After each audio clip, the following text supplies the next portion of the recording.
আল্লাহ পাক আপনাকে ভালোবাসেন বলেই লক্ষ লক্ষ কোটি কোটি মানুষ এখন জেনা করছে। আজকের দিনে আপনি ওয়াজ মাহফিলে বসে আছেন। আল্লাহ পাক আপনাকে ভালোবাসেন বলেই আপনি আল্লাহকে সেজদা দেওয়ার তৌফিক পেয়েছেন। আপনি লা ইলাহা ইল্লাল্লাহ কালিমা শিখেছেন। আপনি এই যে কোরআন পড়তে শিখেছেন, কোরআন পড়ছেন, হাদিস পড়ছেন, নবীর দ্বীনের প্রতি মহব্বত আছে। আল্লাহ আপনাকে ভালোবাসেন বলেই হচ্ছে। কখন বুঝবেন আল্লাহ আপনাকে ভালোবাসে? যখন আল্লাহ পাকের অনুমোদিত কাজগুলো আপনার ভালো লাগবে। নামাজ পড়তে ভালো লাগছে, রোজা রাখতে ভালো লাগছে, কোরআন তেলাওয়াত করতে ভালো লাগছে, আল্লাহর জিকির করতে ভালো লাগছে, আলেম ওলামার সাথে থাকতে ভালো লাগছে। ঠিক আছে, আল্লাহর হালাল কাজগুলো যখন ভালো লাগবে বেশি বেশি, বুঝবেন আল্লাহ আপনাকে নির্ঘাত মহব্বত করেন।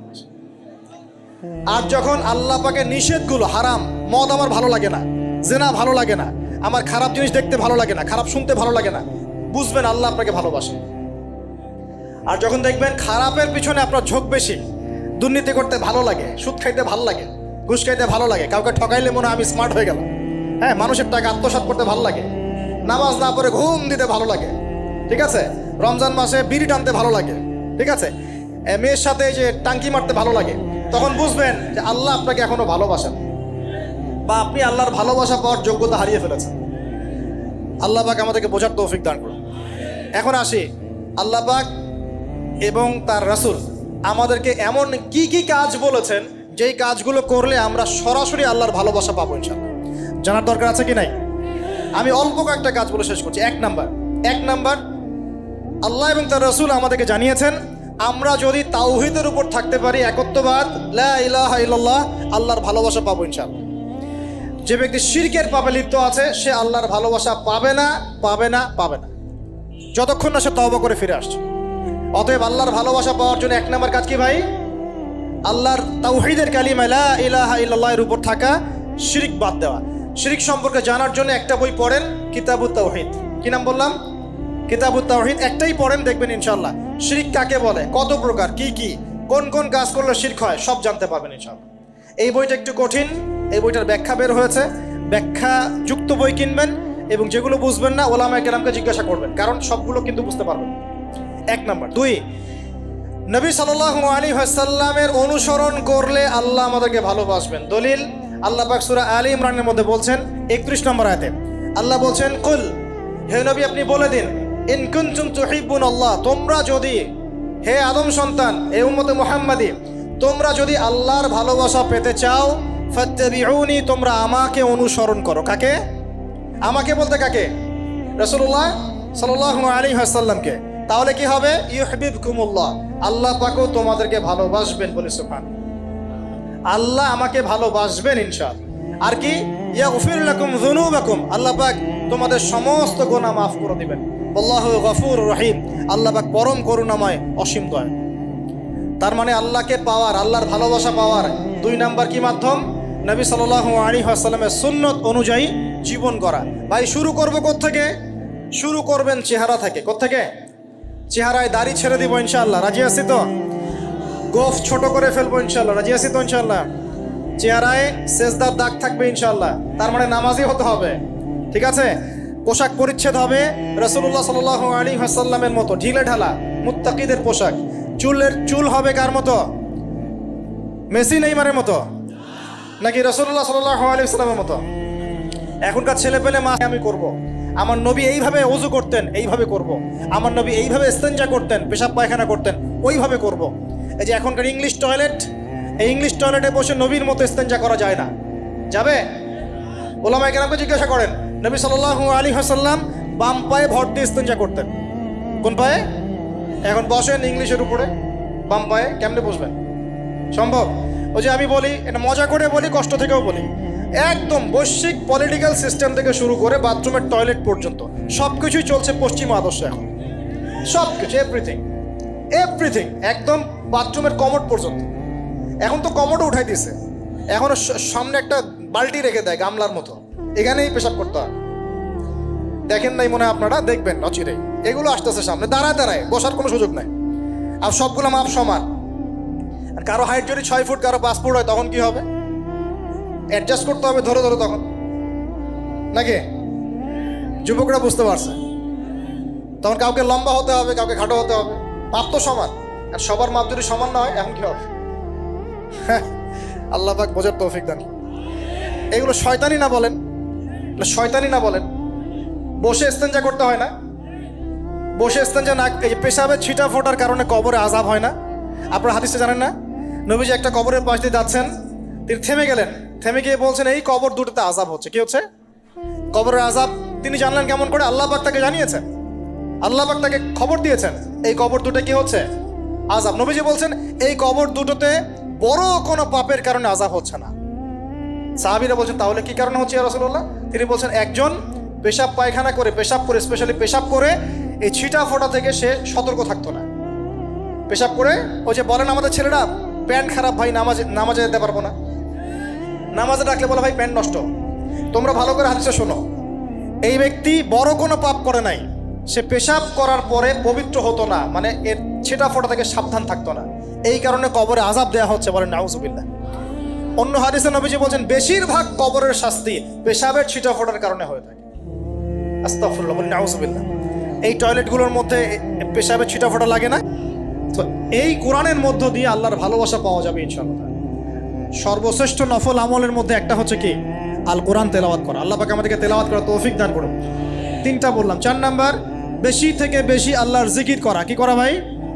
চলতে ফিরতে উঠতে বসতে অলওয়েজ সুবহানাল্লাহ, আলহামদুলিল্লাহ, লা ইলাহা ইল্লাল্লাহ, আল্লাহু আকবার, লা হাওলা ওয়ালা কুওয়াতা ইল্লা বিল্লাহ, এগুলো চলতে থাকবে। ঠিক আছে ইনশাআল্লাহ? চলতে ফিরতে পড়বেন আল্লাহুম্মা সাল্লি আলা মুহাম্মদ, আল্লাহুম্মা বারিক আলা মুহাম্মদ। ঠিক আছে? হাসবি আল্লাহ ওয়া নি'মাল ওয়াকিল, রাদিতু বিল্লাহি রাব্বান ওয়া বিল ইসলামি দীনান ওয়া বিমুহাম্মাদিন নাবিয়্যা। যত জিকির আজকার আছে চলতে ফিরতে অলওয়েজ পড়তে থাকবে।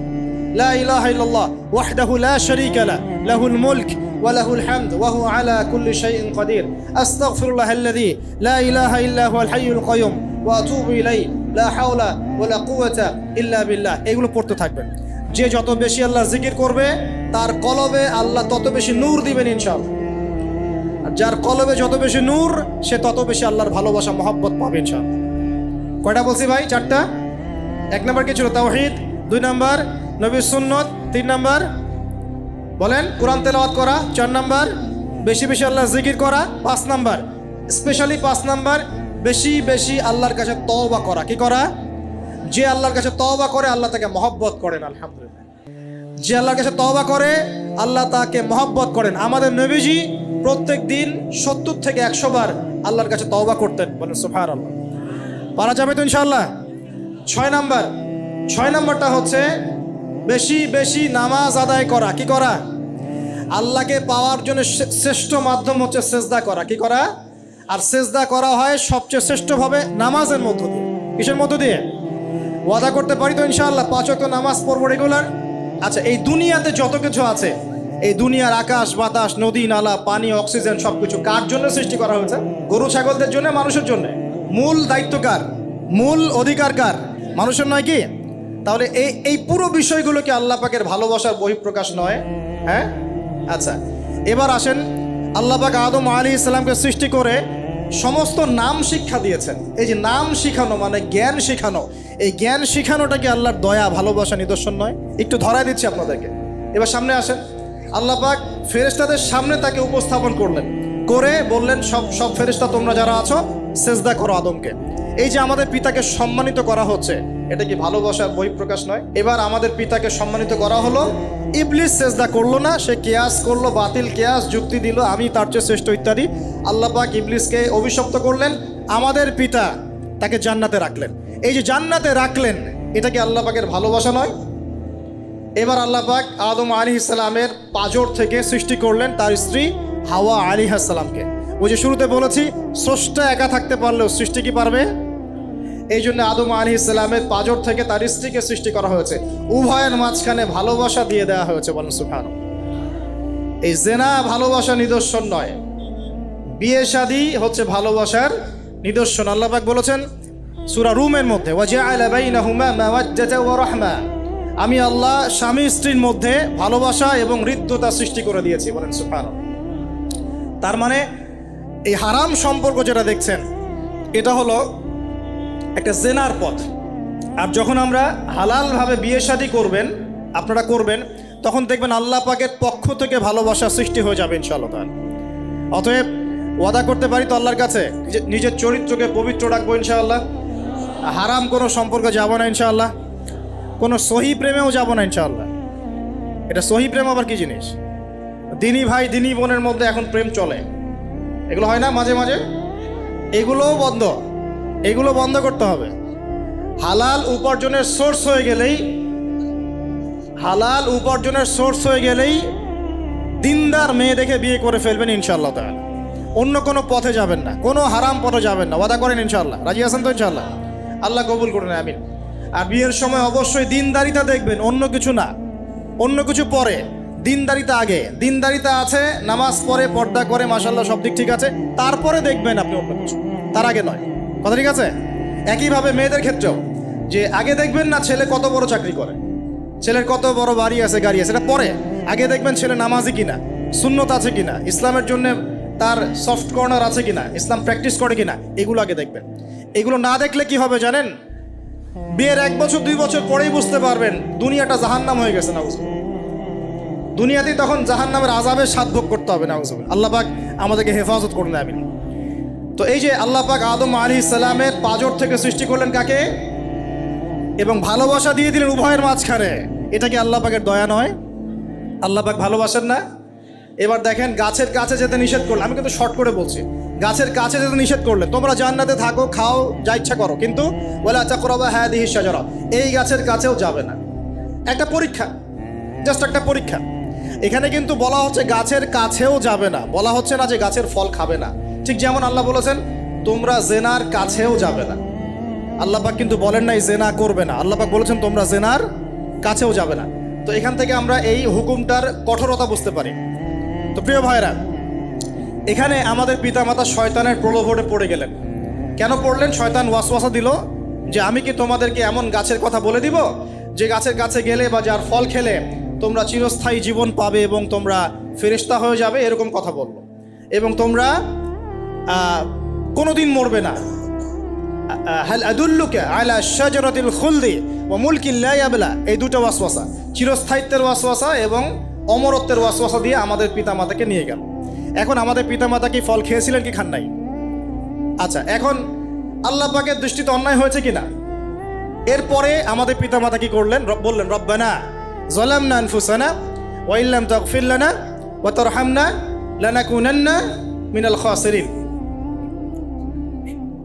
এই যে দোয়াটা তারা করলেন, এই দোয়াটা করার পরে আল্লাহ পাক কি তাদেরকে মাফ করে দিয়েছেন কি দেন নাই? বলেন, কথা বলেন। আল্লাহ পাক মাফ করে দিয়েছেন কি দেন নাই? এই যে অন্যায় করার পরেও আল্লাহ যে ক্ষমা করে দেন, মানে গুনাহ করার পরেও যে আদম সন্তানকে আল্লাহ পাক মাফ করে দেন, এটা কি আল্লাহ পাকের রহমত, দয়া কি নয়? আচ্ছা, এটা আল্লাহ পাকের নিদর্শন ছিল ভালোবাসার। এরপর আল্লাহ পাক দুনিয়াতে পাঠিয়ে দিলেন, কারণ এটা পরীক্ষা, দুনিয়াটা পরীক্ষার জায়গা, পরীক্ষা দিচ্ছি আমরা এখানে। এখন পরীক্ষা ক্ষেত্রে কি আল্লাহ পাক আমাদেরকে একা ছেড়ে দিয়েছেন? আল্লাহ পাক কি আমাদেরকে একা ছেড়ে দিয়েছেন? না, আল্লাহ পাক দুনিয়াতে পাঠিয়ে আমাদেরকে গাইডলাইন দিয়েছেন কিনা, কিভাবে চলতে হবে, কি করা যাবে কি করা যাবে না, কিভাবে চলবো কিভাবে চলবো না।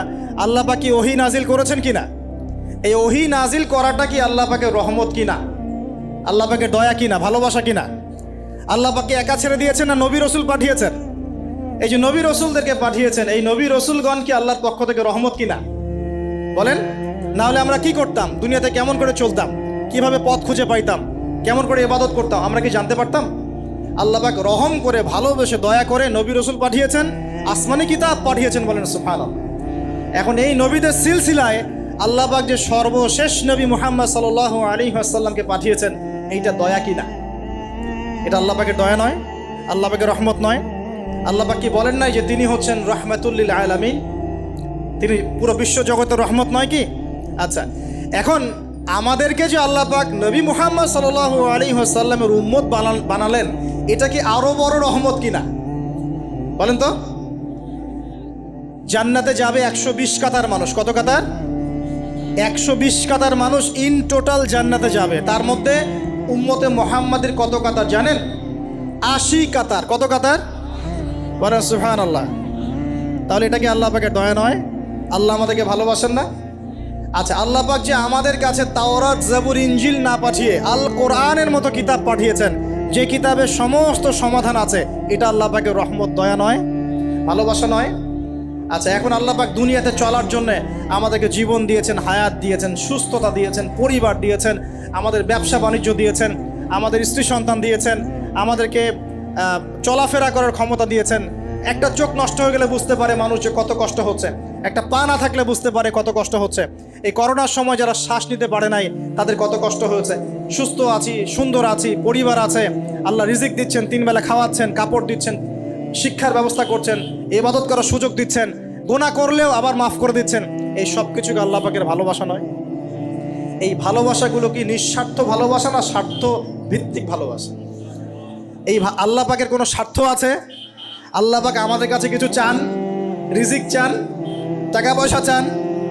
আল্লাহ পাকের যদি ইবাদত করে আমরা ছেড়ে দেই, আল্লাহর কোনো ক্ষতি হবে? আমরা ইবাদত করে ভাসিয়ে ফেললাম, আল্লাহর কোনো লাভ আছে? আল্লাহ পাকের শক্তি কি আরো বেড়ে যাবে না কমবে, নাকি যেমন আছে তেমনই থাকবে? আল্লাহ রাব্বুল আলামিনের শান শওকত কি আরো বেড়ে যাবে, নাকি আল্লাহ পাকের শান শওকত কমে যাবে? আল্লাহ রাব্বুল আলামিন যেমন, আল্লাহ পাক তেমনই থাকবেন, তাই নয় কি? আল্লাহ পাকের যে বিশাল খাজানা আছে, আমরা যদি ইবাদত করে ভাসিয়ে ফেলি, খাজানা কি বেড়ে যাবে? আমরা যদি সবাই ইবাদত করা ছেড়ে দেই, খাজানা কমে যাবে? আল্লাহ পাকের কোনো স্বার্থ আছে আমাদের ভালোবাসার? কোনো স্বার্থ নাই। তাহলে আল্লাহ পাক এই পুরো বিশ্বজগৎ সৃষ্টি করেছেন নিঃস্বার্থভাবে, তার স্বার্থ ছাড়া। এত অসংখ্য নেয়ামতে আমাদেরকে ভর্তি করে রেখেছেন আমাদের স্বার্থে, তার কোনো স্বার্থ নাই। কোনো স্বার্থ আছে? এই পরীক্ষায় পাশ করলে আমরা আবার জান্নাতে যাবো ইনশাআল্লাহ।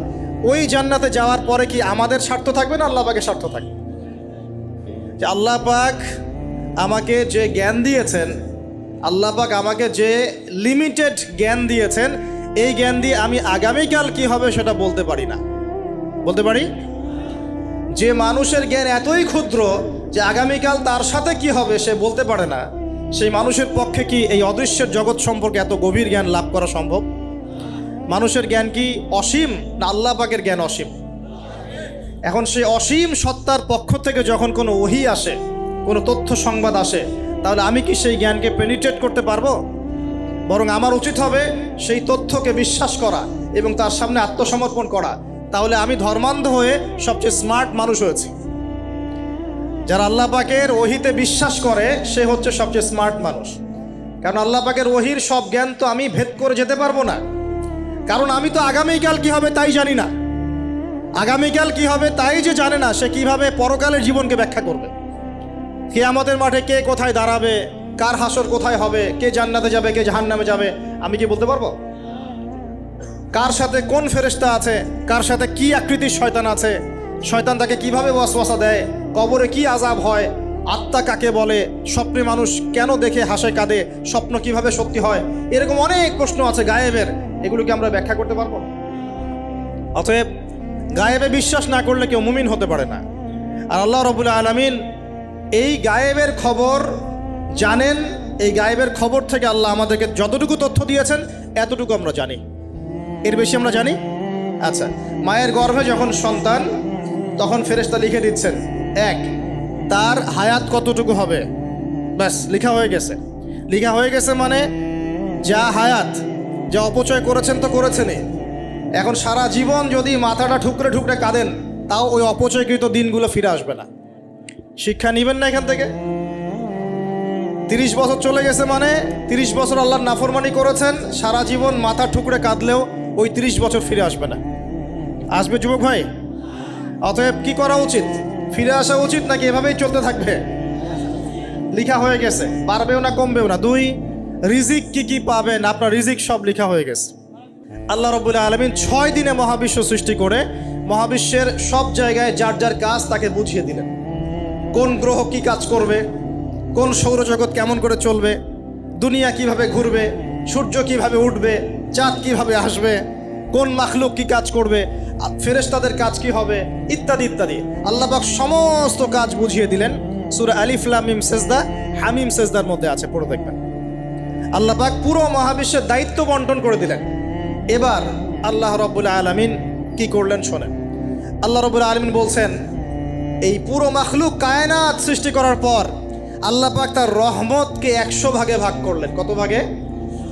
আল্লাহ পাকের দয়া, রহমত, ভালোবাসাকে 100 ভাগে ভাগ করলেন। ভাগ করে 1 ভাগ, মাত্র 1 ভাগ আল্লাহ পাক পুরো মহাবিশ্বে ছড়িয়ে দিলেন। বলেন সুবহানাল্লাহ।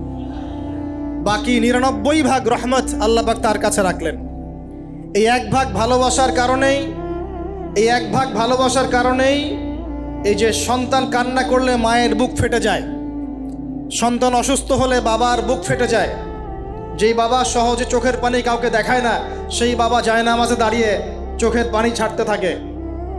এই 1 ভাগ রহমতের কারণে আমরা দেখি যে রাস্তার কুকুর পর্যন্ত তার বাচ্চাকে চাটে, আদর করে, মহব্বত করে। এই 1 ভাগ রহমতের কারণে আমরা আমাদের স্ত্রীদেরকে মহব্বত করি, স্ত্রীকে সুখে রাখার জন্য জীবনটা পর্যন্ত বিলিয়ে দেয়। সকাল থেকে রাত পর্যন্ত কোনো ক্ষেত্রে হারাম পথে যেতেও দ্বিধা করি না, স্ত্রী সন্তান সুখে থাক এই আশায়, তাই না ভাই? এই 1 ভাগ রহমতের কারণে গাভী দেখবেন, গাভী তার বাচ্চাকে প্রসবের পর চাটে, গাটা চেটে পরিষ্কার করে দেয়। এই 1 ভাগ রহমতে পুরো কায়নাত টিকে আছে।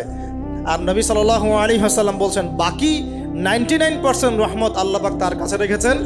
এই রহমত এবং ভালোবাসা দিয়ে আল্লাহ পাক কিয়ামতের মাঠে মানুষকে মাফ করবে ইনশাআল্লাহ। তার মানে বলেন আল্লাহু আকবার। তার মানে আমরা আশা করতে পারি ইনশাআল্লাহু তাআলা আমরা আল্লাহর জান্নাত পাবো ইনশাআল্লাহ। পাবো কি না? শুধু একটা কাজ যদি উম্মত করতে পারে জান্নাত পাবে। বলে দিব কোনটা? অনেক কাজই আছে কিন্তু স্পেশাল একটা কাজ, একটা। আল্লাহ রাব্বুল আলামিন মেরাজের রাতে তার নবীকে উঠিয়ে নিয়েছিলেন, উঠিয়ে নিয়ে কাছে নিয়ে আসছেন, একদম কাছে। আর যে আরশের কাছাকাছি, নবী সাল্লাল্লাহু আলাইহি ওয়াসাল্লাম বলছেন ওই সময় তার উপর 3টা স্পেশাল ওহী করা হয়েছে। কয়টা? 3টা। একটা হচ্ছে 50 ওয়াক্ত নামাজ। কত ওয়াক্ত? এটা কমতে কত ওয়াক্ত হয়েছে? 5। 5কেও কমানোর জন্য কোন নবী বলছিলেন? মুসা আলাইহিস সালাম বলছেন 5ও পারবে না, কমাই নিয়ে আসেন। 5ও যে পারবে না, মুসা আলাইহিস সালাম কেমন করে জানলেন? তার উম্মত 2 ওয়াক্ত নামাজ ফরজ। কয় ওয়াক্ত নামাজ ফরজ ছিল? ওই 2 ওয়াক্ত তার আদায় করতে পারে নাই। এই অভিজ্ঞতা থেকে তিনি বলেছেন যে আপনার উম্মত 5 ওয়াক্ত পারবে না। সত্যি না মিথ্যা কথাটা? আসলেই কি উম্মত 5 ওয়াক্ত নামাজ পড়তে পারছে? আচ্ছা, যাই হোক, আল্লাহ পাক আমাদেরকে পড়ার তৌফিক দান করুন। দ্বিতীয় ওহী হচ্ছে সূরা বাকারার শেষের 3টা আয়াত। কয় আয়াত? সূরা বাকারার শেষের 3 আয়াত ওহী করেছেন কে? আল্লাহ রাব্বুল আলামিন। কোনো ব্যক্তি যদি রাতের বেলা সূরা বাকারার শেষের 3টা আয়াত পড়ে সারা রাত ইবাদত করার নেকি পাবে ইনশাআল্লাহ। আর 3 নাম্বারটা হচ্ছে স্পেশাল, সেটা হচ্ছে আল্লাহ পাক বলেছেন, হে মুহাম্মদ সাল্লাল্লাহু আলাইহি ওয়াসাল্লাম, বলেন সাল্লাল্লাহু আলাইহি ওয়াসাল্লাম, তোমার উম্মতের কোনো ব্যক্তি যদি আসমান জমিনের সমান গুনাহ নিয়ে আমার সামনে দাঁড়ায়, আসমান জমিন সমান গুনাহ নিয়ে আমার সামনে দাঁড়ায়, কিন্তু আমার সাথে শিরকের পাপ নয়, আমার সাথে কোনো শিরকের পাপ করে নাই, ইনশাআল্লাহ আমি আল্লাহ তার সামনে আসমান জমিন সমান ক্ষমা নিয়ে হাজির হব ইনশাআল্লাহ। তার মানে আমরা যদি ইনশাআল্লাহ তাআলা শিরকের পাপ থেকে দূরে থাকতে পারি, ইনশাআল্লাহ আশা করা যায় আমরা আল্লাহর সন্তুষ্টি পাবো ইনশাআল্লাহ। এরপর আল্লাহ রাব্বুল আলামিন কি করলেন? আল্লাহ রাব্বুল আলামিন পুরো মহাবিশ্ব সৃষ্টি করে সব দায়িত্ব ভাগ করে দিলেন। ভাগ করে দেওয়ার পরে আল্লাহ পাক জান্নাত জাহান্নাম সৃষ্টি করেছেন কিনা? আচ্ছা, জান্নাত এবং জাহান্নাম কার কার জন্য সৃষ্টি করেছেন বলেন? জিন আর মানুষ। আচ্ছা, এখন জান্নাতের চেয়ে কি শান্তির কোনো জায়গা আছে? আচ্ছা, এই জান্নাত কার জন্য সৃষ্টি করেছেন? জিন আর মানুষ। আচ্ছা, তাহলে আল্লাহ পাক মানব জাতিকে ভালোবাসেন কিনা? ভালোবাসেন কিনা? আপনি যখন কাউকে ভালোবাসবেন তাকে সবচেয়ে সুন্দর গিফট দিতে চাইবেন কিনা? তার জন্য সবচেয়ে ভালোটা কিনতে চাইবেন কিনা? আল্লাহ পাক জান্নাত তৈরি করেছেন কাদের জন্যে? আমাদের জন্য। তার মানে আল্লাহ পাক আমাদেরকে ভালোবাসেন কিনা? অবশ্যই বাসেন। খেয়াল করে দেখেন, আত্মীয়তার সম্পর্ক আপনি বজায় রাখবেন। মনে রাখবেন, আমি বারবার একটা কথা বলেছি আপনাদের ওয়াজ মাহফিলে, যে পৃথিবীতে যে কাজই করবেন আল্লাহর সন্তুষ্টির জন্য করবেন। আত্মীয়তার সম্পর্ক বজায় রাখবেন আল্লাহর সন্তুষ্টির জন্যে, তাদের কাছে কিছু পাওয়ার আশায় না। যখনই আপনি কারো কাছে কিছু পাওয়ার আশা করবেন আপনি কষ্ট পাবেন। যখনই কারো কাছে কিছু পাওয়ার আশা করবেন আপনি কষ্ট পাবেন। কারো কাছে এত বেশি পাওয়ার আশা করবেন না। কার কাছে পাওয়ার আশা করবেন? আল্লাহর কাছে, যে আমি এই কাজটা করছি, আল্লাহ আমাকে পুরস্কার দিবে ইনশাআল্লাহ। আমি আত্মীয়তার সম্পর্ক বজায় রাখছি কেন? আল্লাহর কাছে রিজিকে বরকতের আশায়, আল্লাহর সন্তুষ্টির জন্য। মনে রাখবেন প্রিয় ভাইয়েরা, আমল কবুল হওয়ার শর্ত মোটামুটি 3টা। কয়টা? 1 নাম্বার, আমলগুলো হতে হবে আল্লাহর সন্তুষ্টির জন্য। 1। 2 নাম্বার, আমলটা হতে হবে রাসূলুল্লাহ সাল্লাল্লাহু আলাইহি ওয়াসাল্লামের পদ্ধতিতে, অন্য কারো পদ্ধতিতে নয়। 3 নাম্বার, আমলটা করার জন্যে আপনার রিজিকটা হতে হবে হালাল। হারাম রিজিকের আমল আল্লাহর কাছে কবুল হয় না। আল্লাহ পাক আমাদের সবাইকে হালাল রিজিকের ব্যবস্থা করে দিন এবং রিজিকটাকে প্রশস্ত করুন, আমিন। তো রিজিক লেখা হয়ে গেছে 2। 3 নাম্বার লেখা হয়ে গেছে এ ব্যক্তি কি কি কাজ করবে দুনিয়ায়, এ ব্যক্তি দুনিয়ায় কি কি কাজ করবে সব লেখা হয়ে গেছে। এখন যদি একটা চোর বলে যে আল্লাহ পাক আমার তাকদিরে লিখেছিলেন যে আমি চুরি করব, তাই আমি চুরি করেছি। এখন যদি একজন ধর্ষক বলে আল্লাহ আমার তাকদিরে লিখেছিল যে আমি ধর্ষণ করব, তাই ধর্ষণ করেছি। এখন যদি যারা এই জনগণের কিছু সম্পদ আত্মসাৎ করে খেয়ে ফেলছে তারা যদি বলে আল্লাহ তাকদিরে লিখছিলেন জন্যই দুর্নীতি করেছি, তাহলে কথাটা কি হবে? গ্রহণযোগ্য হবে? এখন যদি দলিল দেয় তাকদিরে তো লেখা ছিল। এই আকীদাটার নাম হচ্ছে জাবারিয়া আকীদা। কি আকীদা? জাবারিয়া। এমন একজন ব্যক্তি উমর রাদিয়াল্লাহু আনহুর দরবারে এসেছিল, চোর চুরি করেছে, ধরা পড়েছে। উমর রাদিয়াল্লাহু আনহু বলেছেন হাত কেটে ফেলো। তখন সে বলছে যে আমার হাত তো কাটা যাবে না, কেন? আল্লাহ পাক তাকদিরে লিখেছেন আমি চুরি করব, তাই চুরি করেছি। তো উমর রাদিয়াল্লাহু আনহুর সামনে এই কথাটা বলেছে। আর উমর রাদিয়াল্লাহু আনহু কি বিচক্ষণ মানুষ ছিলেন না বোকাশোকা ছিলেন? বলেন, তার মতো শাসক পাওয়া যাবে? তার মতো আরো একজন শাসক আসবে ইনশাআল্লাহ পৃথিবীতে। তার নাম কি? নবী ঈসা আলাইহিস সালাম, ইনশাআল্লাহু তাআলা। এবং তার আগে আরো একজন ইমাম আসবেন। তার নাম কি? তার নাম হচ্ছে মুহাম্মদ। কি নাম? তার নাম মুহাম্মদ, তার উপাধি হচ্ছে মাহদি। কখন আসবেন? যখন পৃথিবীতে যুদ্ধ বিগ্রহ ছড়িয়ে পড়বে, ব্যাপক আকারে মালহামা চলবে, তখন আসবেন। কাদের পক্ষে আসবেন? মুসলিমদের পক্ষে। কি উদ্দেশ্যে আসবেন? সারা বিশ্বে জুলুম তুলে ফেলার জন্য। এবং আরেকটা কি উদ্দেশ্য? ওই জেরুজালেম উদ্ধার করার জন্য। কোন জেরুজালেম? যেটা এখন ইহুদিরা দখল করে আছে। চারপাশে আরবরা, মাঝখানে ও কেমন করে দখল করে আছে? আরবদেরকে হাতের মুঠোয় নিয়ে নিয়েছে। এই কারণে মুনাফিকদের উপর টিকে আছে সে, এবং তার পশ্চিমা মিত্রদের উপর টিকে আছে। ঈসা আলাইহিস সালাম কেন আসবেন? এই জায়গাটা পুনরুদ্ধার করার জন্য। ঈসা আলাইহিস সালাম কি পরাজিত হবেন না বিজয়ী হবেন? কত বছর বিশ্ব শাসন করবেন? 40 বছর। এগুলো হবে বিশ্বে, এগুলো হওয়া এখনো বাকি আছে। আরও কি হবে? মুসলিমরা কনস্ট্যান্টিনোপল আবার জয় করবে। এই কনস্ট্যান্টিনোপলের মধ্যে ফিতনা দেখা দিবে অচিরেই, মুসলিমরা ওইটা আবার দখল করবে ইনশাআল্লাহু তাআলা। আরও কি হবে? বললাম ভূমিকম্পের বছরগুলো আসবে সামনে, এবং মুতায়নুন শাদীদ, মহামারীও আসবে। আরও কি? বড় বড় 3টা ভূমিকম্প বাকি আছে এখনো।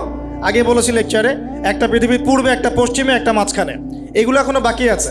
বিশ্বে অনেক কিছু হওয়া এখনো বাকি আছে। এখন যা দেখছি এগুলোই সব না, এগুলো চলে যাবে। সময় কি হবে? চলে যাবে। আরও নতুন সময় আসবে ইনশাআল্লাহু তাআলা। আমাদের দায়িত্ব কি?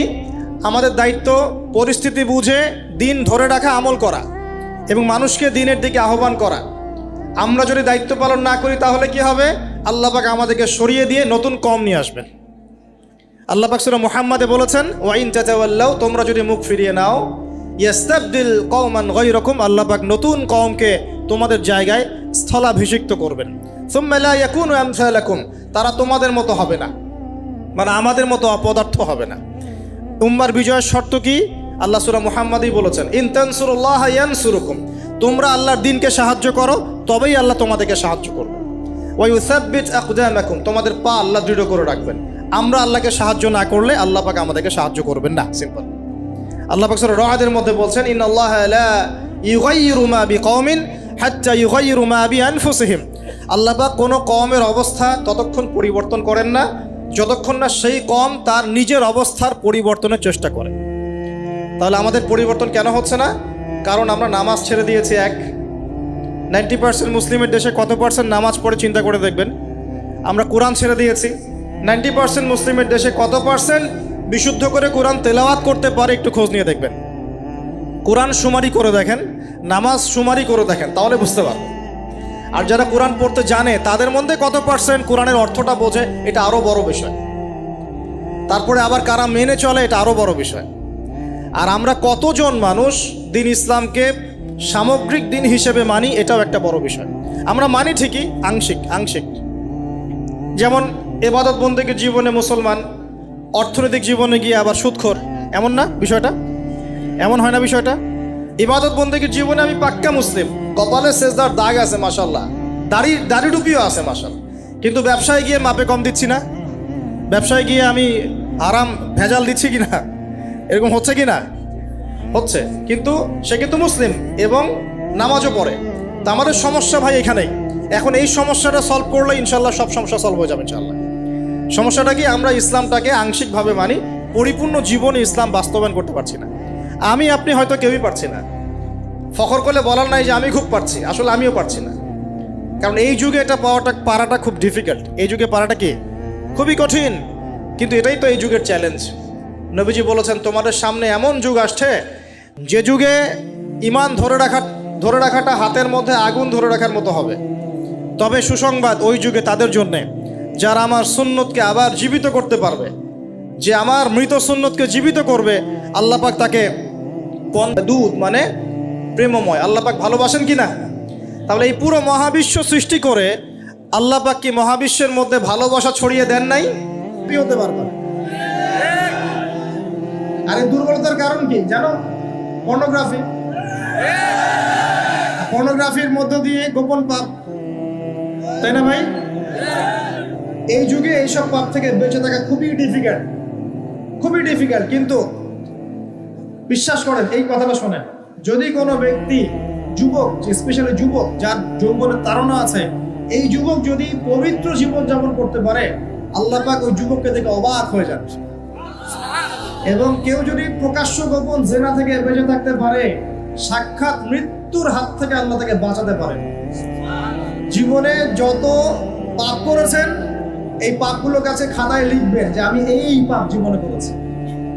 মনে করেন, নিজের সাথে অনেস্ট হবেন, আয়নার সামনে দাঁড়াবেন, চোখ বন্ধ করে রাত্রেবেলা শুয়ে চিন্তা করবেন যে আমার তো বয়স হয়ে গেল 30, 40, 50, সারা জীবনে কি বড় বড় পাপগুলো করেছে। চিন্তা করে দেখবেন আপনি খুঁজে পাবেন। আমি দোয়া করি যে আপনি খুঁজে না পান, কিন্তু পাবেন ইনশাআল্লাহ।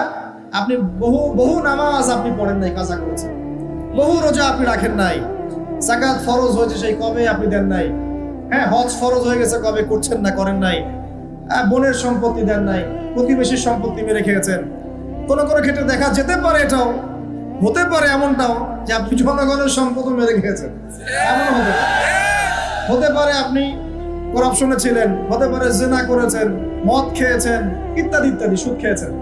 অনেস্টলি খাতায় লিখেন, লেখার পরে শেষ রাত্রে উঠে চোখের পানি ছেড়ে দিয়ে আল্লাহর কাছে 2 রাকাত নামাজ পড়ে বলেন, আল্লাহুম্মা আনতা রাব্বি লা ইলাহা ইল্লা আনতা খালাকতানি আনা আবদুক ওয়া আনা আলা আহদিক ওয়া ওয়া'দিকা মাস্তাতা'ত আউযু বিকা মিন শাররি মা সানা'ত আবু'ু লাক বিনি'মাতিকা আলাইয়া ওয়া আবু'ু বিযানবি ফাগফিরলি ফাইন্নাহু লা ইয়াগফিরু যুনুবা ইল্লা আনতা। এটা সাইয়্যিদুল ইস্তিগফার, ইস্তিগফারের সর্দার। যে ব্যক্তি সকালে পড়বে, রাত্রের আগে যদি মারা যায় জান্নাতি, রাত্রে পড়বে সকালের আগে মারা গেলে জান্নাতি। হিসনুল মুসলিম বইয়ের মধ্যে আছে। কোন বই? হিসনুল মুসলিম। তোমরা যে ফোন সারাদিন চালাও, ভালো কিছু অ্যাপস ডাউনলোড করো। হিসনুল মুসলিম একটা অ্যাপসও আছে, ডাউনলোড করে দেখো, সব দোয়া কালামগুলো এখানে দেয়া আছে না?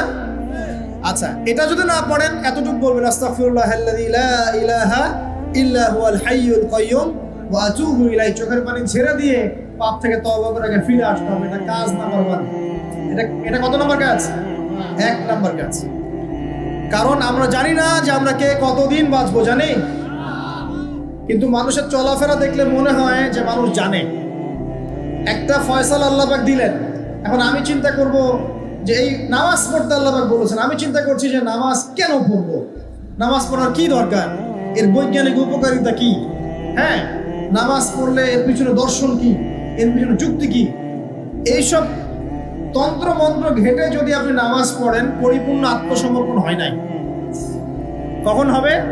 আল্লাহ বলেছেন সামি'না আতা'না, আল্লাহ বলেছেন না নামাজ পড়তে 5 ওয়াক্ত, বাস নামাজ পড়ে।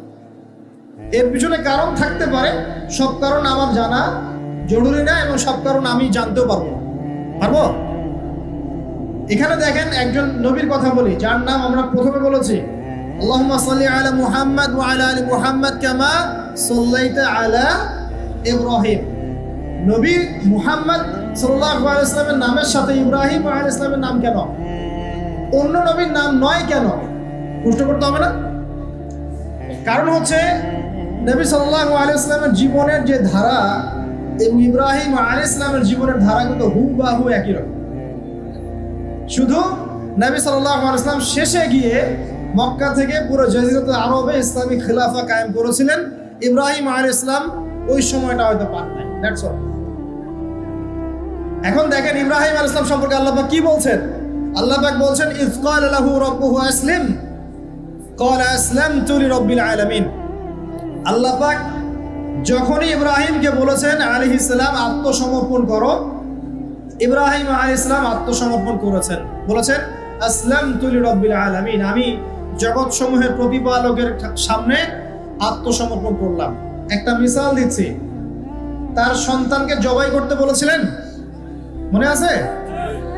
সন্তান বলেছিল যে ইয়া আবাতি ফাআল মা তু'মার, হে আমার আব্বা আপনাকে যে আদেশ করা হয়েছে আপনি তাই করেন। সাতাজিদুনি ইনশাআল্লাহু মিনাস সাবিরিন, ইনশাআল্লাহ আপনি আমাকে ধৈর্যশীল পাবেন। ইব্রাহিম আলাইহিস সালাম জবাই করার আগে কি আল্লাহকে প্রশ্ন করেছিলেন যে এর পিছনে যুক্তি কি, এর পিছনে দর্শন কি, এর পিছনে বিজ্ঞান কি? নাকি আল্লাহ আদেশ করেছেন বাস করেছেন? কোনটা? আল্লাহ পাক আদেশ করেছেন, চোখ বন্ধ করে কাজ করতে গিয়েছেন। এবং এই নবীকে আল্লাহ পাক বলছেন হুয়া সাম্মাকুমুল মুসলিমিন, তিনি তোমাদের নাম দিয়েছেন মুসলিম। তাহলে প্রথম মুসলিম কে পাচ্ছি আমরা এখানে? প্রথম সারির মুসলিম কে পাচ্ছে? ইব্রাহিম আলাইহিস সালাম, যিনি আল্লাহ আদেশ আসলেই বাস্তবায়ন করতে চলে যান। এর নাম প্রকৃত মুসলিম, আত্মসমর্পণ করা। আমরা কি সবকিছুর সামনে আত্মসমর্পণ করতে পারছি? যদি পারতাম তাহলে ইবাদত বন্দেগীর জীবনে পাক্কা মুসল্লি হয়ে অর্থনৈতিক জীবনে পাক্কা সুদখোর কেন হচ্ছে? আমরা নামাজ পড়ি না? নামাজ 5 ওয়াক্ত করি মাশাআল্লাহ, কিন্তু ব্যবসা করতে গিয়ে মাপে কম কেন দেই? ব্যবসা করতে গিয়ে আমি মজুদদারি কেন করি? আমি অন্যকে কেন ঠকাই? কেন ভেজাল মিশাই? পণ্যের সাথে ভেজাল কেন মিশাই? অর্থনৈতিক জীবনে গিয়ে আমি সুদ কেন খাই? ঘুষ কেন নিব? দুর্নীতি কেন করব যখন আমি 5 ওয়াক্ত নামাজ পড়ি? তার মানে কি জানেন? তার মানে আমরা এই আয়াতের উপর আমল করতে পারি নাই। কোন আয়াত? আল্লাহ পাক বলেন উদখুলু ফিস সিলমি কাফা, তোমরা পরিপূর্ণরূপে ইসলামে প্রবেশ করো। এটা আয়াত আমল হয়েছে? কখন পরিপূর্ণ প্রবেশ হবে? যখন জীবনের প্রতিটা ক্ষেত্রেই আমরা ইসলাম পালন করতে পারব। ইসলামকে শুধু ইবাদত বন্দেগীর জীবনেই, খালি নামাজ রোজা হজ জাকাতের নামই কি ইসলাম? ব্যবসা ইসলাম নাই, পরিবারে নাই, অর্থনীতির মধ্যে নাই, রাজনীতির মধ্যে তো নাই। এটাতে থাকার দরকার নাই। এটা আমরা যা ভালো বুঝি তাই।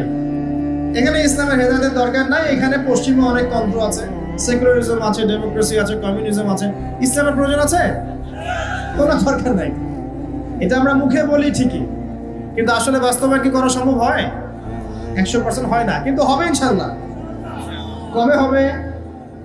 যখন ইমামুল মাহদি আসবেন ইনশাআল্লাহ। কবে হবে? যখন ঈসা ইবনে মারইয়ামকে আল্লাহ আবার পাঠাবেন ইনশাআল্লাহ, তখন হবে। আমি একটা ভবিষ্যৎবাণী বলে যাই, এটা আমার ভবিষ্যৎবাণী না। কে বলেছেন? রাসূলুল্লাহ সাল্লাল্লাহু আলাইহি ওয়াসাল্লাম। কিয়ামত হবে না যতক্ষণ পর্যন্ত না ঈসা ইবনে মারইয়ামকে আল্লাহ পাক পাঠাচ্ছেন এবং তিনি একজন ন্যায়পরায়ণ শাসক হবেন, যিনি 40 বছর এই বিশ্বে ন্যায় বা শান্তি প্রতিষ্ঠা করবেন। কে বলেছেন এটা? মুহাম্মদ সাল্লাল্লাহু আলাইহি ওয়াসাল্লাম। কোথা থেকে শাসন পরিচালনা করবেন? বাংলাদেশ থেকে? উত্তর না। কোথা থেকে?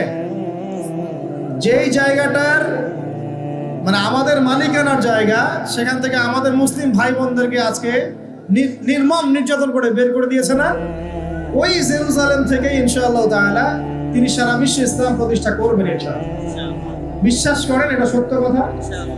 এখনকার অবস্থা থেকে বোঝা যায়। এখন তো মনে হচ্ছে ইসলামের সাথে, বিশ্বের শাসনের সাথে মুসলিমদের কোনো সম্পর্কই নেই, তাই মনে হয় না? কিন্তু এমনটা থাকবে না ইনশাআল্লাহ। বিশ্বাস করেন, এমনটা থাকবে না। হয়তো আমি অপদার্থ একজন মানুষ, আমি অপদার্থ, হয়তো আমরা অনেকে অপদার্থ, আমাদের দ্বারা হচ্ছে না, কিন্তু আল্লাহ পাক এমন একটা প্রজন্ম নিয়ে আসবেন ইনশাআল্লাহ, যারা আল্লাহ পাকের জমিনে আল্লাহর দিনটা প্রতিষ্ঠা করবে ইনশাআল্লাহ। দিন পালন আর প্রতিষ্ঠা এক জিনিস নয়। প্রতিষ্ঠা মানে হচ্ছে কাঁচা পাকা সমস্ত বাড়ির মধ্যে কালিমা লা ইলাহা ইল্লাল্লাহ প্রবেশ করবে ইনশাআল্লাহ। এমনটাও হাদিস এসেছে, একটা কাঁচা বাড়ি বাদ থাকবে না, একটা পাকা বাড়িও বাদ থাকবে না যেখানে আল্লাহ পাক তাওহীদের কালিমা লা ইলাহা ইল্লাল্লাহ প্রবেশ করাবেন না। আমরা কি ইসলামের এই বিজয় চাই? সত্যি চাই তো? তাহলে আজকে অ্যালার্ম দিব আর রাত্রেবেলা খেলা দেখতে উঠে যাবো ইনশাআল্লাহ, নাকি ভাই? এই বিজয় চাইলে কি লাগবে আমাদের? আমরা পশ্চিমা সংস্কৃতি অনুসরণ করব, ওদের মতো করে তেলাপোকা ছাড় দিব, নাকি? তেলাপোকা ছাড় বোঝেন নাকি? মাথায় মনে হয় কিছু কিছু ইঁদুর আর তেলাপোকা ছেড়ে দিয়েছে, চেটে চেটে চুলগুলো এগুলো থেকে নাই করে দিয়েছে, সামনে এখানে একটু চুল আছে মাথা। তেলাপোকা ছাড় যুব সমাজ করছে না? কাপড় চোপড়, পোশাক পরিচ্ছদ, তামাদ্দুন, তাহজিব সবকিছু পশ্চিমাদের থেকে নেওয়া হচ্ছে না? সংস্কৃতি নেওয়া হচ্ছে না? আজে বাজে সুদ সুদ ঘুষের সংস্কৃতি চলছে না? অশ্লীলতা, পর্নোগ্রাফি চলছে না? বেলাল্লাপনা, বেহায়াপনা চলছে না? বেপরদামি চলছে না? এগুলো করতে থাকলে কি আমরা সেই বিজয়ী জাতি হতে পারবো কিনা? আমার খোলা একটা প্রশ্ন আপনার কাছে। আমি তো আপনাকে কিছু চাপাই দিতে পারবো না, পারবো? একজন দায়ী বা একজন আলেম বা যে মুআল্লিম, তার কাজ কতটুকু? এতটুকু, এই 2 লাইন, ফাযাক্কির, তুমি উপদেশ দিবে। ইন্নামা আনতা মুযাক্কির, তুমি উপদেশ দাতা। লাস্তা আলাইহিম বিমুসাইতির, তুমি মানুষের উপরে দারোগা নও। আমরা কি দারোগা? শুধু প্রচার করা। যে ব্যক্তি রিসিভ করবে, কবুল করে নেবে, আল্লাহ তাকে দুনিয়াতেও সম্মানিত করবে ইনশাআল্লাহ, পরকালেও করবে ইনশাআল্লাহ। উসমান রাদিয়াল্লাহু আনহু যত বড় বিজনেসম্যান ছিলেন, এখন এত বড় বিজনেসম্যান আছে? তো কি ছিল না সেই স্বর্ণযুগে? ওই স্বর্ণযুগের সুন্নতি আমাদেরকে আমল করতে হবে। আল্লাহ পাক তৌফিক ইনায়াত করুন, আমিন। প্রিয় মা ও বোনেরা, পর্দা ছাড়বেন না। আপনাদের জন্য 4টা কাজ: স্বামীর আনুগত্য করা, লজ্জাস্থানের হেফাজত করা, আপনার 5 ওয়াক্ত সালাত ঠিকঠাক মতো আদায় করা এবং রমজান মাসে সাওম রাখা। নবীজি বলেছেন সাল্লাল্লাহু আলাইহি ওয়াসাল্লাম, জান্নাতের যে কোনো দরজা দিয়ে ইচ্ছা আপনি প্রবেশ করতে পারবেন। আপনার জন্য সহজ। আর স্বামীর আনুগত্য বলতে আমি বুঝাইনি স্বামীর দাসত্ব করতে হবে, এটা বলিনি। এখনকার কিছু ফ্যামিলিস্ট মেয়ে আছে, ওরা আনুগত্য শব্দ মনে হয় যে দাসত্ব মনে হয়। আনুগত্য দাসত্ব এক জিনিস না। আনুগত্য কি? স্বামী কোরআন সুন্নাহর অনুকূলে কোনো কথা বলেছে, আপনি মানবেন। স্বামী বলছে পর্দা করো, তোমাকে ভালোবেসে বলছি তুমি পর্দা করো, তুমি আমার অনেক প্রিয় একজন মানুষ, তুমি বেপর্দায় বাইরে যাবা, লোকজন দেখবে, কেমন হয়? ঠিক আছে, তোমাকে তো আমিই বিয়ে করেছি, তুমি আমার মানুষ, তোমাকে দেখবে কেন? ঠিক আছে, তো এখন স্বামী ভালো কথা বলেছে, আপনি শুনলেন, এটা আনুগত্য। আর ওই স্বামী যদি বলে আসো তো আমার কলিগরা এসেছে, ওকে খাবার সার্ভ করতে হবে, আসো খাবারটা পরিবেশন করো, এখন আপনি বেপর্দা হয়ে আপনার স্বামীর কলিগের সামনে খাবার পরিবেশন করতে শুরু করলেন, এটা কি আনুগত্য করতে হবে? এটা তখন আপনি আনুগত্য করবেন না। সিম্পল, কোরআন সুন্নাহর অনুগত কাজে আপনি স্বামীর আনুগত্য করবেন, বিপরীতে গেলে আপনি করবেন না। স্বামীর আনুগত্য মানে স্বামীর দাসত্ব নয়। আর এই হাদিসটা আপনি কেন ভুলে যান যে আল্লাহ রাসূল সাল্লাল্লাহু আলাইহি ওয়াসাল্লাম বলেছেন, আল্লাহ ছাড়া যদি কাউকে সেজদা করা যেত, সম্মান বুঝাচ্ছেন, আল্লাহ ছাড়া যদি কাউকে সেজদা করা জায়েজ হতো, আমি মেয়েদেরকে বলতাম যেন স্বামীকে সেজদা করে। কেন? কারণ আপনাকে রেসপন্সিবিলিটি, আপনার খাবার, আপনার ফুড, আপনার শেল্টার, আপনার মানে পুরো দায় দায়িত্ব নিজের হাড় ভাঙা পরিশ্রম দিয়ে, জীবনের ঝুঁকি নিয়ে স্বামী আপনার জন্য করে। সে আপনার সম্মান পাওয়ার যোগ্য তো? সে কি আপনার সম্মান পাওয়ার যোগ্য নয়? আপনি যদি সম্মানের হক আদায় না করতে পারেন তাহলে আপনি অকৃতজ্ঞ। আর অকৃতজ্ঞ মেয়ে কখনো জান্নাতে যাবে? একটা হাদিসে আছে, বেশিরভাগ মেয়ে জাহান্নামের যাওয়ার অন্যতম কারণ হচ্ছে তারা স্বামীর সাথে কুফুরি করে। কি করে? মানে সারা জীবন স্বামী ভালোবেসে যায়, ভরণ পোষণ দিয়ে যায়, সব চাহিদা পূরণ করে যায়, একদিন দেখবেন কথা কাটাকাটি হয়েছে, ওই দিন বলে বসবে যে তোমার কাছে আমি কিচ্ছু পাই নাই সারাদিন। এই যে কুফুরি, এই কারণে তারা জাহান্নামে যেতে পারে বেশি। আল্লাহ হেফাজত করুন। আমি আরেকটা কারণ হচ্ছে যে বেপর্দা। আপনাকে 4টা মূলনীতি ফলো করতে হবে।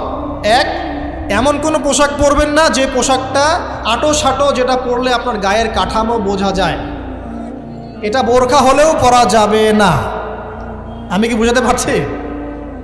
ডিজিটাল বোরখা দেখেন নাই? দেখছেন? মাশাআল্লাহ। আর কারা কারা দেখছেন? এদিকে চোখ বেশি যায় না? আচ্ছা, এমনি দেখা যায়, চোখ দিতে হয় না, এমনি দেখা যায়। ডিজিটাল বোরখা চলবে না, ডিজিটাল বোরখা চলবে না। আমার মত, এটা আমি মত দিচ্ছি, আমি আল্লাহর রাস্তায় সময় দিয়েছি অনেক দিন, এবং এখানে যে পর্দাটা শেখানো হয় এরকম পর্দা আমি অন্য কোথাও দেখিনি। এত চমৎকার পর্দা শেখানো হয়। কারা কারা সময় লাগিয়েছেন? 3 দিন 7 দিন সময় দিয়েছেন কারা কারা? বেশিরভাগই দেন নাই, সমস্যা নাই। দিতে হবে, আমি বাধ্যতামূলক বলিনি আপনাকে। বলেছি এখানে পর্দা শেখানো হয়, চমৎকার পর্দা শেখানো, যে এখানে চোখটা পর্যন্ত তাদের ঢেকে রাখার তালিম দেওয়া হয়। যাই হোক, যেখানেই শেখেন অ্যাটলিস্ট পর্দাটা শিখলেই হলো। এমন পোশাক হবে না যেই পোশাকটা আটো যেটা পরে আপনার গায়ের কাঠামো বোঝা যায়। 2 নম্বরে এমন পোশাক পরা যাবে না যেই পোশাকটা পরলে বাহির থেকে ভিতরের অঙ্গ দেখা যায়। দেখেছেন? দেখেন নাই? দেখছেন হুজুর? আচ্ছা, আপনারা তো সব দেখেন দেখি। তারপরে 3 নাম্বার, এমন পোশাক পরা যাবে না যেটা অমুসলিমদের সাথে সাদৃশ্য আছে। কথা বুঝতে পারছেন? অমুসলিমদের ধর্মীয় বিষয়ের সাথে সাদৃশ্য আছে এমন পোশাক মুসলিম মেয়েদের পরা যাবে না। এর মানে এই নয় যে অন্য ধর্মকে আপনি আক্রমণ করবেন, এটাও নয়। যে যার ধর্ম তাদের স্বাধীনতা মতো পালন করবে। মুসলিমরা বাধা দিবে না। মুসলিমরা দাওয়াত দিতে পারে। কি করতে পারে? দাওয়াত দিতে পারে যে ভাই, যে লা ইলাহা ইল্লাল্লাহর কনসেপ্ট আপনাকে বোঝাচ্ছি, আল্লাহ ছাড়া কোনো মাবুদ নাই, মুহাম্মদ সাল্লাল্লাহু আলাইহি ওয়াসাল্লাম সর্বশেষ রাসূল, এই কোরআন পড়ুন, হাদিস পড়ুন, দেখুন এটাই হচ্ছে মানবতার মুক্তির সনদ। এরপর যদি সে ইসলাম কবুল করে আলহামদুলিল্লাহ, যদি না করে এর হিসাব কে দিবে? সে নিজে দিবে। এর হিসাব কি আমাকে দেওয়া লাগবে না। তো অমুসলিমদের সাথে সাদৃশ্য আছে এমন পোশাক চলবে না। আর 4 হচ্ছে, পুরুষরা মেয়েদের পোশাক পরতে পারবে না, মেয়েরা পুরুষদের পোশাক পরতে পারবে না। জি, আপনাদেরকেই বলছি, আপনারা জিন্স পরতে পারবেন না, মেয়েদেরকে বলছি, এবং টি শার্ট পরতে পারবেন না। আপনারা ওই যে যা ইচ্ছা তাই ড্রেস পরে বলবেন যে 1000 বছরের সভ্যতা সংস্কৃতি, এসব বাজে কথা চলবে না এখানে। এটা 1000 বছরে কোনোদিনও আমাদের দাদা নানিরা এগুলা কখনো পরে নাই। পরছে? আপনার দাদি কখনো এরকম পরছিল শাড়ি? তো যে বললো 1000 বছর থেকে পরে আসতেছে নাকি? সুবহানাল্লাহ। তো এখানে বিষয়টা হচ্ছে, পুরুষ মেয়ের পোশাক পরতে পারবে না, মেয়ে পুরুষের পোশাক পড়তে পারবে না। আমি খুব সংক্ষিপ্ত করে আপনাকে কোরআন সুন্নাহ থেকে 4টা মূলনীতি বলে দিলাম। এই 4টা মূলনীতি কোরআনেও আছে, হাদিসেও আছে। আসেন, এই যে নারীর অবমাননা, এই বিষয়টা আইয়ামে জাহিলিয়াতে যেমন ছিল, এখন দেখবেন আরও বড় পরিসরে এসেছে। আসে নাই? এই যে ফ্যাশন শো, দেহের প্রদর্শনী, বিভিন্ন ফিল্মস দেখবেন, ফিল্ম ইন্ডাস্ট্রিজে দেখবেন, মিউজিকে দেখবেন, পর্নে দেখবেন, মেয়েদের দেহটাকে নিয়ে ব্যবসা করা হচ্ছে। আগে তো না হয় কন্যা সন্তান হলে জীবন্ত পুঁতে ফেলতো নাকি? এখন যদি গর্ভের বাচ্চা মেয়ে জানে, অনেকে আগেই মেরে ফেলে। বোঝেন নাই মনে হয়? অনেকে যদি জানে যে গর্ভে মেয়ে সন্তান আছে, আগেই মেরে ফেলে। এমন অনেক দেশ আছে, আমি নাম বলছি না দেশের সঙ্গত কারণে, যে সে দেশে এরকম মেয়ে সন্তানকে এই যে খালাস করে ফেলার, নষ্ট করে ফেলার, ভ্রূণ নষ্ট করার আলাদা ক্লিনিক আছে, আলাদা হসপিটাল আছে। বলে নাউজুবিল্লাহ। তো আসলে ওই 1450 বছর আগের মানুষটা বেশি বর্বর ছিল না আমরা বেশি বর্বর? এই যে অধিকারের কথা বলে বলে আমরা মেয়েদের দেহটাকে নিয়ে এখন মস্করা করছি, তামাশা করছি। সবচেয়ে সেরা অধিকার কোথায় পাবে? কোরআনে পাবে, হাদিসে পাবে, ইসলামে পাবে। তার পর্দা নিশ্চিত হবে, দেহ সেফ থাকবে, তার ইজ্জত নিশ্চিত হবে, ইজ্জত সেফ থাকবে, তার সম্মান সেফ থাকবে, তাকে রাজরানীর মতো স্বামী বাসায় রাখবে, কারণ সে হচ্ছে তার কাছে সবচেয়ে মূল্যবান প্রিয় বস্তু। শুধু তাই নয়, সম্পত্তির অধিকার তাকে দিতে হবে। একজন মেয়ে তার ভাইয়ের সম্পত্তি পাবে, তার বাবার সম্পত্তি পাবে, তার স্বামীর সম্পত্তি পাবে, সব দিক থেকে সে সম্পত্তি পাবে। আর একজন ছেলে কিন্তু সব দিক থেকে সম্পত্তি পাবে না। এই বিষয়গুলো যখন এক শ্রেণীর মানুষ বোঝে না, তখন ইসলামের বিরুদ্ধে অহেতুক প্রপাগান্ডা চালানো শুরু করে। সবচেয়ে সেরা সম্মান রক্ষার উদাহরণ দেয়া হয়েছে ইসলামে, কোরআনে এবং হাদিসে। এই কথাটা আপনাদের মা বোনদেরকে বোঝাবেন, তবে নম্রতার সাথে বোঝাবেন, কারণ উচ্চবাচ্য করলে তারা কথা শুনবে না। আর আল্লাহ রাসূল সাল্লাল্লাহু আলাইহি ওয়াসাল্লাম বলেছেন, কিছুটা বাঁকা হাড় দিয়ে তাদেরকে তৈরি করা হয়েছে। যদি আপনি শক্ত করে চাপ দিতে যান তাহলে ভেঙে যাবে, আর যদি আপনি ওই অবস্থায় ছেড়ে দেন তাহলে বাঁকাই থেকে যাবে। এখানে আপনাকে হিকমা অবলম্বন করতে হবে। আল্লাহ পাক তৌফিক দান করুন। একটা বিষয় বলছিলাম, ওই যে শিরকের পাপ এখন গ্লোবালাইজেশন হয়েছে না, ওই সুদের পাপ এখন গ্লোবালাইজেশন হয়েছে না। গ্লোবালাইজেশন বোঝেন? মানে বিশ্বায়ন, পুরো বিশ্বে ছড়িয়ে পড়েছে না। আরেকটা হচ্ছে এই যে মেয়েদের অবমাননা, এটা সারা বিশ্বে ছড়িয়ে পড়ে নাই? আচ্ছা, আর দুটা বলবো, এরপর বলে আমি শেষের দিকে যাচ্ছি। আসা, একটা হচ্ছে মাদক। আইয়ামে জাহিলিয়াতের অন্যতম সেরা পাপ ছিল কি? মাদক। ওই যে বলছেন জাহিলি যুগ, কেন বলছেন জাহিলি যুগ? বিকজ ওইখানে মাদক খেত মানুষ বেশি। এখন বলেন, ওখানে না হয় মক্কায় মাদক খেত মানুষ, এখন সারা বিশ্বে মাদক ছড়িয়ে পড়ে নাই? বেশি না কম? এখন এই যে নতুন নতুন মাদক আসছে, ইয়াবা, আরও নাকি কি কি আসছে নতুন নতুন, আমরা নামও জানি না। এই যে গাজার নাম জানি, ফেন্সিডিলের নাম জানি, আর কি কি আছে? হিরোইন বলেন, আর দু একটা, আফিম, আর কি আছে? হ্যাঁ, রেন্ডি, সুবহানাল্লাহ, এই নামও কখনো শুনি নাই আমি। আচ্ছা শোনেন শোনেন, বিষয়টা হচ্ছে, দেখুন এই বিষয়টা কি হালাল না হারাম? আচ্ছা, এটাকে যদি আমরা হালাল করে নেই তাহলে কি হবে? কুফরি হবে না শিরক হবে? শিরক কুফর দুটোই হচ্ছে। কিন্তু এখন মক্কার কিছু মানুষ মাদক খেয়েছে বুঝলাম, আল্লাহ রাব্বুল আলামিন ধাপে ধাপে এখান থেকে বের করেছেন। প্রথমে বলেছেন মদ খেয়ে নামাজের ধার কাছে যেও না, হ্যাঁ। তারপরে বলেছেন এই যে মাদকে কিছুটা উপকার আছে কিন্তু বেশি ক্ষতি। তারপর বলেছেন খেয়ে নামাজের কাছে যেও না। তারপর ধাপে ধাপে শেষের দিকে এসে আল্লাহ পাক বলেছেন যে এটাকে ছেড়ে দাও। সূরা মাইদায় পড়ে দেখেন, এটা শয়তানের কাজ। তখন সাহাবায়ে কেরাম রাদিয়াল্লাহু আনহুম পুরোপুরি মাদক থেকে নিজেদেরকে মুক্ত করলেন। এরপরে কি কখনো তারা মাদক ছুঁয়েও দেখেছেন? বরং মাদক দ্রব্য সেবন করলে 40টা লাঠি বেত্রাঘাত করতে হয়, ইসলামিক শাস্তি। কয়টা লাঠি? আর উমর রাদিয়াল্লাহু আনহুর সময়ে 40 লাঠিকে বাড়িয়ে 80 লাঠি করা হয়েছে। কত লাঠি? 80 লাঠি। কিন্তু আরও একটা পাপের শাস্তি আছে, বলবো? অপবাদ, এখন যেটা বেশি দেওয়া হয়, অপবাদ, মিথ্যা অপবাদ, সতী সাদী নারীর উপরে মিথ্যা অপবাদ, এর শাস্তি হচ্ছে 80 লাঠি। আবার 100 লাঠির শাস্তি আছে, 100 লাঠি। এটা কিসের জানেন? জিনা, জিনা। এই যে যারা করছেন, এর শাস্তি হচ্ছে 100 লাঠি। তাও জনসমক্ষে দিতে হবে, গোপনে না। আর 1 বছরের জন্য এলাকা ছাড়া করতে হবে। রজম একটা শাস্তি আছে, রজম। এটা কি? রজম মানে পাথর নিক্ষেপ করে হত্যা। এটা তো বর্বর, তাই না? অমানবিক, মধ্যযুগীয়। এসব কথা শুনছেন না? শোনেন, কিছু কিছু বিষয় আছে যে বিষয়গুলো করার পরে এই পৃথিবীতে মানুষ বেঁচে থাকার অধিকারটা হারিয়ে ফেলে। কথা বুঝতে পারছেন না? কিছু কিছু পাপ আছে, এগুলো করলে পরে মানুষ এই পৃথিবীতে বেঁচে থাকার অধিকারটা হারায় ফেলে। যেমন কোনো বিবাহিত ব্যক্তি যদি জেনা করে, নাউজুবিল্লাহ,